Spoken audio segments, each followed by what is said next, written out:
Hi everyone, welcome to the Bureau of Reclamation Rust Busters Challenge webinar. So let's go ahead and get started. We're going to kick it off with some introductions. So my name is Kyla Jeffrey. I am the Director of Customer Success for HeroX. And that means I've had the great pleasure of working with the team at the Bureau of Reclamation on this Rust Busters Challenge. And I'm really excited to be with you all today to share what this challenge is all about and how we can really support you in it. With that, I'm going to pass it over to Jen Beardsley at the Bureau of Reclamation. Jen, can you introduce yourself, please? Thank you, Kyla. This is Jen Beardsley. I'm with the Bureau of Reclamation. I'm the Prize Competitions Program Administrator. Great, thanks, Hello, Jen. everyone. I'll go next. Hello, everyone. My name's Bobby Jo Merton.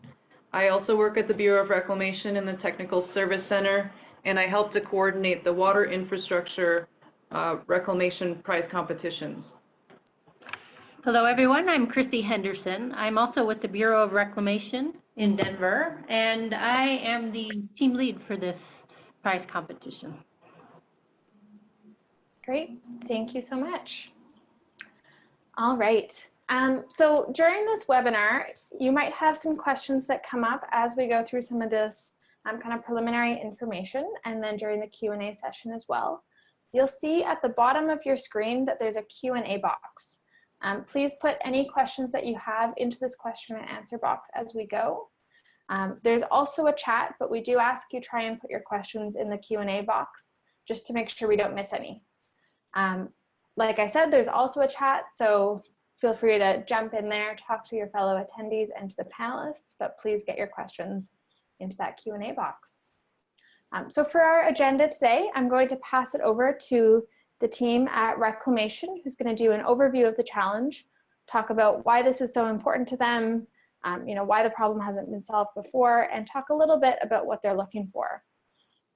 That'll be the first 15 or so minutes. After that, we'll move into the Q&A session, and you'll have an opportunity to ask your questions of this team. So with that, Chrissy, I will hand it over to you. Thank you very much, Kyla. I want to thank all of you for joining us today. Essentially, I'm going to start off with an overview. The U.S. Bureau of Reclamation and the Army Corps of Engineers are both the sponsoring agencies for this prize competition. Both agencies operate and maintain a lot of existing hydraulic steel structures, and these structures require regular maintenance and upkeep. While both agencies use similar structures, often their way of using these structures are different. Reclamation focuses primarily on water delivery and power generation in the U.S. The Army Corps of Engineers provides flood control and water transport.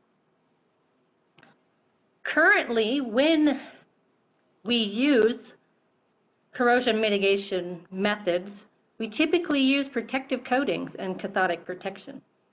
Our costs are high, so we are looking to you for help in coming up with new solutions. Next slide. This first image here is showing you a catastrophic failure that occurred to an entire infrastructure because of a penstock failure itself. Corrosion can lead to extreme failures that we would like to avoid. This is an example of one of them. The next slide will show you the failure of a radial gate at a dam. And this was caused because of corrosion on one of the trunnion pins.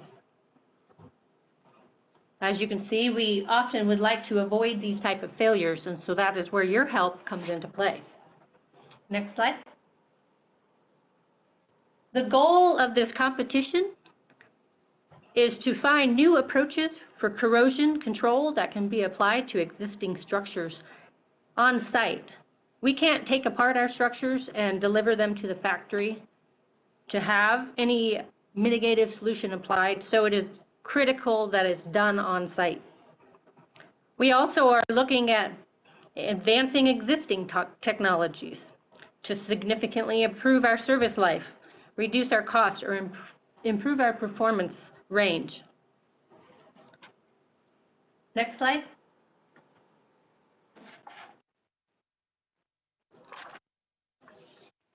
So this competition was performed as a response to the first competition that we had. We held a Stage 1 corrosion challenge that was launched in June of 2017. We had a number of agencies and partners involved in that competition. That consisted of Reclamation, the Army Corps of Engineers, NIST, the U.S. Navy, and North Dakota State. That challenge involved a theoretical white paper submission. We had 30 solutions that were received, and 5 solutions were awarded. Because of that Stage 1 competition, we decided to pursue a Stage 2, which is what this competition is. That has 2 phases, a white paper submission and then the testing phase, in which we will test selected competitors to move to the next round. All right, next. So the structure of the Rustbusters competition consists of your white papers that will be due January 16th, 2020. We want well-reasoned scientific rationale and supporting data. We'd like you to propose an approach to demonstrate your technologies within our 6-month development window. We will select 5 winners, up to 5 winners, to continue on to Phase 2. Phase 2 consists of the reduction to practice. Essentially, we will give our Phase 1 awards. Will be given in increments during the solution development. You will receive $35,000 after your white paper award announcement, and then $15,000 at the midpoint if you are on schedule for prototype delivery. We will be distributing steel coupons and then beginning our laboratory evaluation and field evaluation for 12 months. The prize purse award can be up to $100,000 for up to 3 final winners. Next slide. Here we have our challenge schedule. It is very important that you follow this schedule. Your Phase 1 submission deadline is in January. Please make sure you have your white paper submissions then. The winners will be announced in March. The Phase 2 submission deadline will then be in September. And then the competition will be wrapped up December of 2021. Next slide. This is what we need from you. We really want innovative solutions, and we would like you to think outside of the box. We need your help solving our water infrastructure corrosion problem. Make sure to submit your solutions by the deadlines and be prepared to scale up your solutions to samples for field and laboratory testing. Next slide. What are the benefits to you? Here you have a chance to win money. You can gain recognition for your solutions. And we will also have field and state-of-the-art laboratory testing, so you can receive information on how your solutions perform.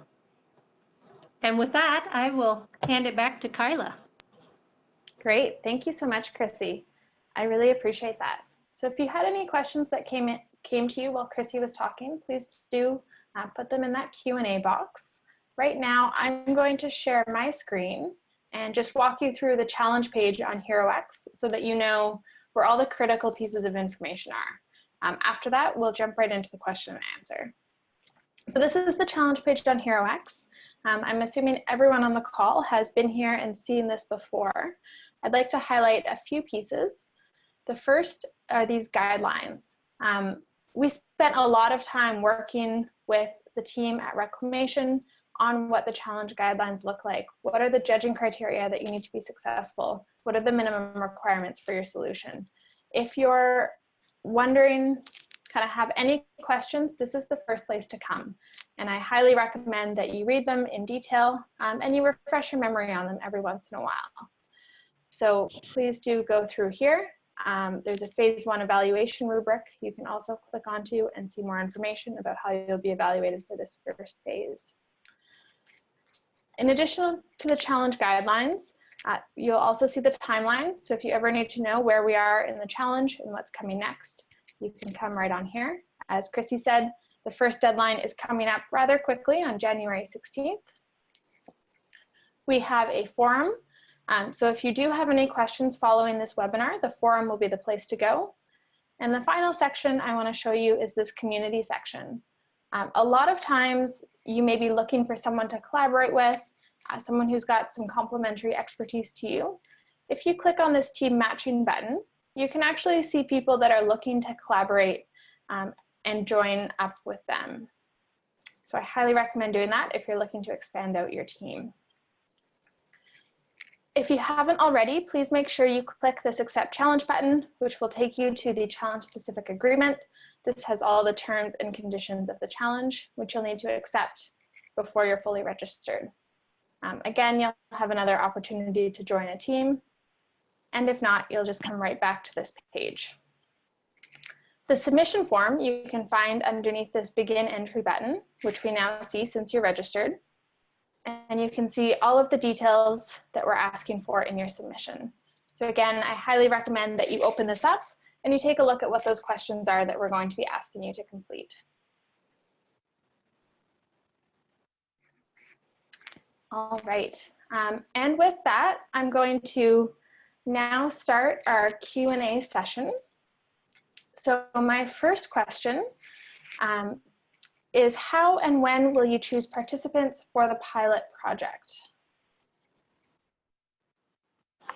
I can go ahead and answer that one. So there's really a few things to include in this response. The first is the how. The answer to that question is in accordance with the phase 1 evaluation criteria that's included in the competition posting. Kyla, if you want to would you be able to guide them through just showing them exactly where in that guidelines tab that occurs on your website? Absolutely.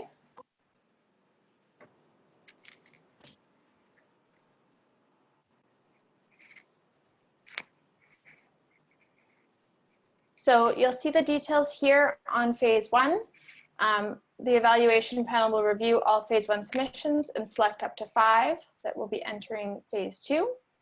And the timeline for all of these items is under here under timeline. So we have the phase 1 submission deadline on January 16th. The judging will run until March 3rd, and then we'll go into phase 2. Okay, well, thank you. You answered the when question as well. If you could go back to the guidelines tab, I just want to make sure that everyone is aware of the hyperlink that is included under phase 1 right there for here. So if you see that here function, it takes you to a PDF that includes the evaluation criteria that we've included along with this competition. And that evaluation criteria is intended to guide our judging team. We do hope that you understand that we may need to include some flexibility on this and make changes as needed, depending on the solutions that are received. Great, thank you, Bobby.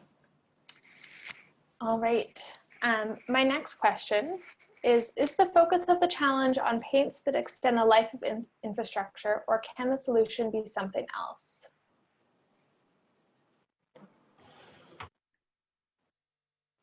So the focus of the challenge certainly is not limited to paints. However, it is intended to focus on methods that we can use for corrosion protection to extend the life of our infrastructure. Great. Now, there's a lot of different types of hydraulic steel structures, and you shared some images of what they look like throughout the presentation. Can you talk a little bit about what the differences are between those types that the competitor should be aware of? And does the solution need to work for all types? Essentially, what we're focusing on are penstocks and gates. Both do operate differently. For penstocks, you don't have to worry about any kind of UV exposure, whereas you do for gates. We would love a solution that works for both, but we are willing to look at solutions that will look at one or the other. Great, thank you so much. Penstock, oh, another thing, penstocks also have a high flow, water flow. So that would need to be considered if you're looking at solutions for penstocks. Great. So I have a question here from Joe. The initial info says that you're also interested in monitoring. How would this work in light of need for test coupons, etc.? So if you read what we've included in the competition guidelines, we say that we are also interested in additional features. And one of those additional features that we list does include health monitoring. And I think that's what that question is getting at here. One of the things I would like to focus on is saying that we're looking at that as an additional feature to what your solution might be. If you're looking at a solution that is purely health monitoring, we wouldn't want to discourage you from trying to compete, but we do need to ensure that you're following the competition guidelines and the evaluation criteria. So I think in light of that information, if you think that you can provide a solution and answer those questions and justify how your solution is going to help us to extend the service life of our structures by preventing corrosion, then I'm sure that our judges would be happy to review that solution. Great, thank you, Bobby. Joe, let us know if that answered your, or if that did or did not answer your question. You can just pop in the chat and share there. All right. What's one thing that competitors should be sure to consider in their solutions?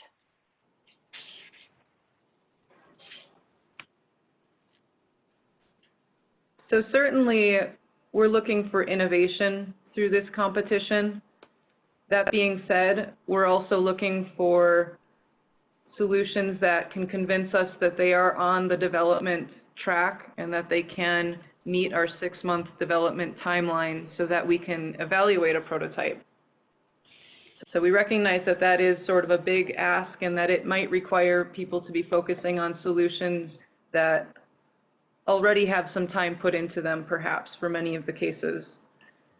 The other thing that's really important for you to consider when preparing your solutions is that you are able to back up your claims with theory.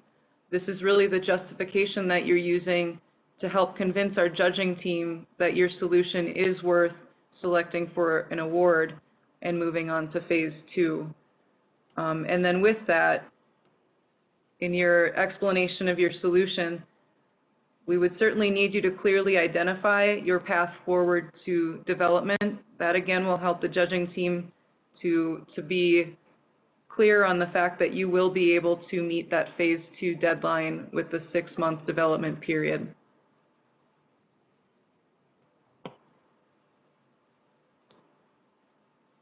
Great, thank you. Chrissy, is there anything else that you would add about what competitors should be sure to consider in their solutions? I think Bobby Joe did a good job covering it. Great. Okay, this one's a little bit more logistical. Do you have to be a USA registered business or organization? I'm happy to answer that. So for this competition, we are running it as a procurement and working with HeroX and through the NASA Tournament Labs or NASA COSI.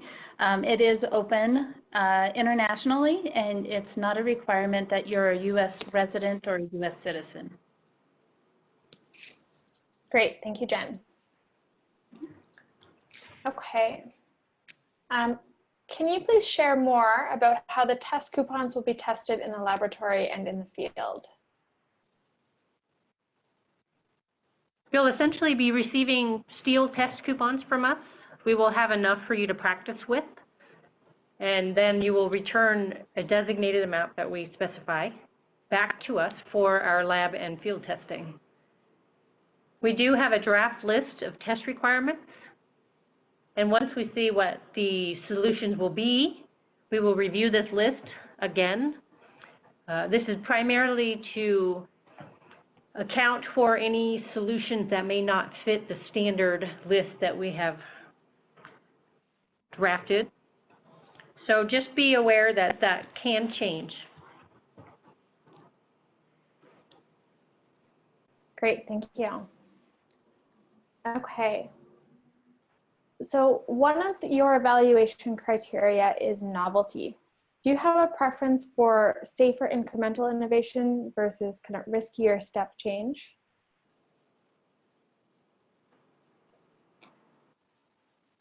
So there really is no preference that we've identified through this competition, but what we do need to focus on is the 6-month evaluation period. So we recognize that that may be guiding the answer to the question that you've asked here for the preference for safer incremental innovation versus a riskier step change. So if you have a risky step change, but you can really provide that justification and convince us that you can meet that 6-month development period, we'd certainly be happy to look at that, just as well as the safer incremental innovation that may be a little bit easier for you to justify in your write-up.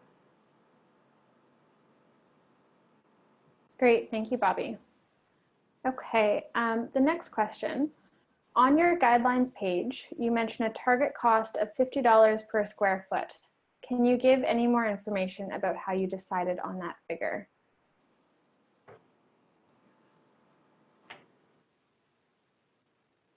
This cost per square foot figure that we've provided is within an order of magnitude of a typical cost that we would see on our contracts that we're putting out for bid right now for relining penstocks and similar types of coating projects.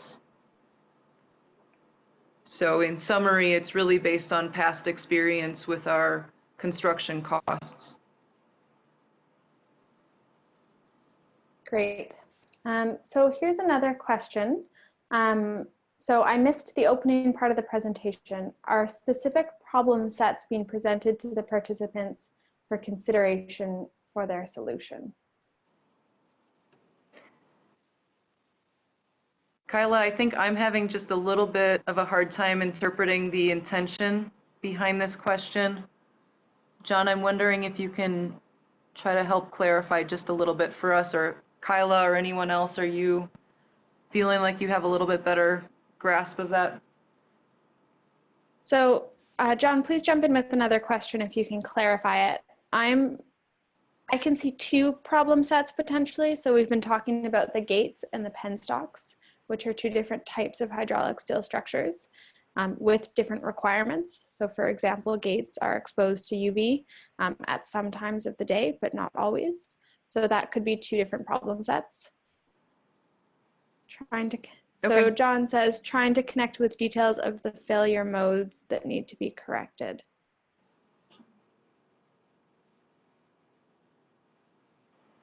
I think that Kyla's response is correct. We are indicating that the two structures of interest are gates and penstocks, and as Chrissy indicated a few questions back, our gate structures are in open atmosphere, so they do have exposure to UV light. They also are sometimes put into the water, so they have multiple potential failure modes. Whereas for penstocks, we're focusing on the interior corrosion protection method. So this would be no UV exposure, and they are typically watered and in service. However, they do occasionally sit dry for weeks or maybe up to a month or two at a time. So I would say that there are somewhat different failure modes for those two different structures. The gate structures also have more temperature fluctuations as a result of being exposed to atmosphere. Great. John, hopefully that addressed your question. Please let us know if not. Okay. Yes, great. Glad to hear that, John. So Thomas asked, any idea how many applicants there will be? That's always really hard to guess. So across HeroX, we typically see between 10 and 30% of the people that you see following a challenge come back and submit an entry. So that'll give you a little bit of an idea of how many applicants to expect. We do still think that the number of people following the challenge may increase a little bit, but always hard to know. Okay. Next question from Hugo. Meeting the 6-month development period seems to be important.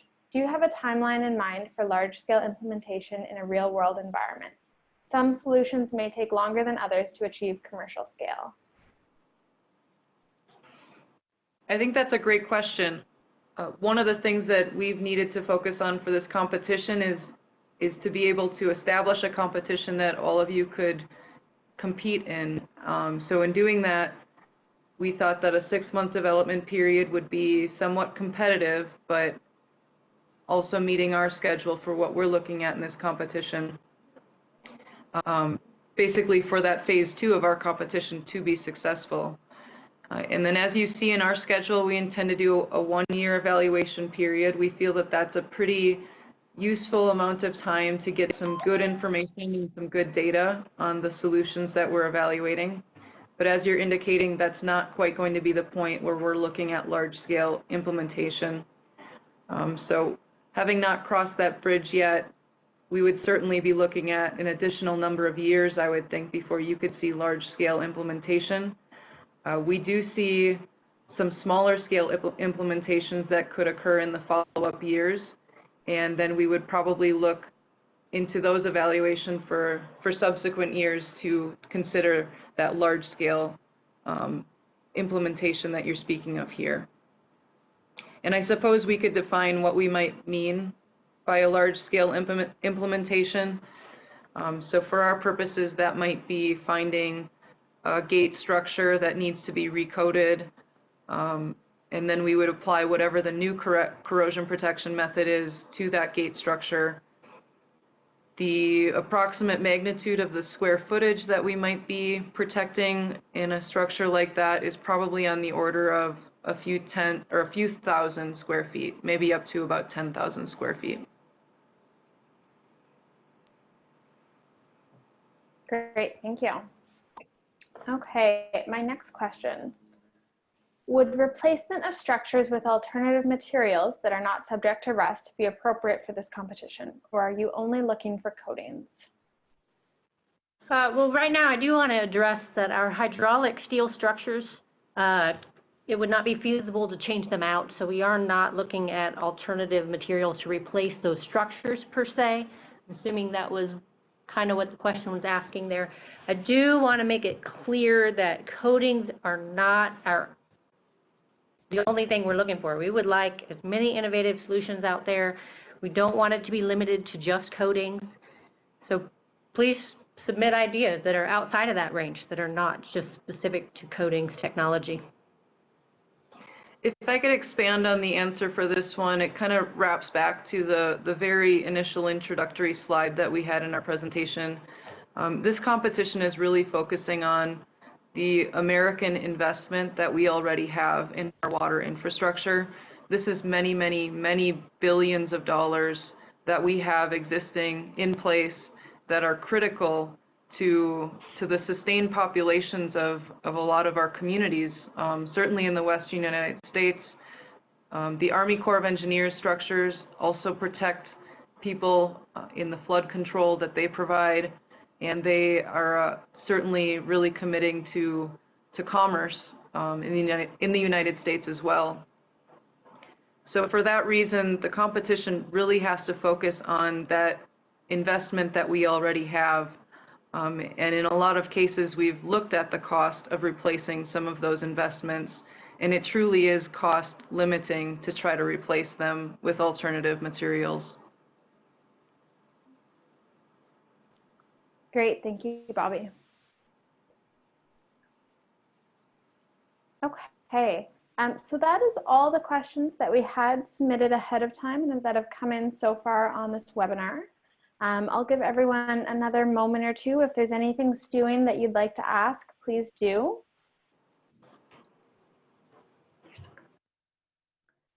In the meantime, this webinar has been recorded, so we will share the recording on the challenge page, so you'll be able to go back and see these slides in the recording, as well as hear the answers to the questions that were asked. And if you have any questions that come to you after you hang up today with us, you're more than welcome to post them in the forum, and we'll make sure we get an answer back to you. The team is really committed to your success and you having what you need to be able to contribute to and do a great job on this challenge. So please don't hesitate to reach out with any of those questions. And I do have one more. Great. So from Hugo, is there a reason why you have chosen not to continue with some of the white paper solutions proposed in the 2017 competition? I think the best way to answer that question is to say that we have not necessarily made the decision to not move forward with those solutions. What we have made the decision to do is move to a phase where we can get prototypes and evaluate them. The white paper solutions are certainly valuable, and for that reason, and for the reason that they help us to determine which solutions should go to phase 2, we've included a white paper solution phase in this stage of the competition as well. So we're actually looking forward to seeing some of those solutions from the stage 1 competition participating in this stage as well, if they so choose. Great, thank you. And with that, I'd like to extend my thanks to the team at Reclamation, Jen, Chrissy, and Bobby Joe for joining us today and for sharing their insights and some of the responses to these questions. I'd also like to thank everyone who attended the webinar and joined us. We really appreciate you taking the time. So thank you for joining us, and I hope you have a wonderful rest of your day.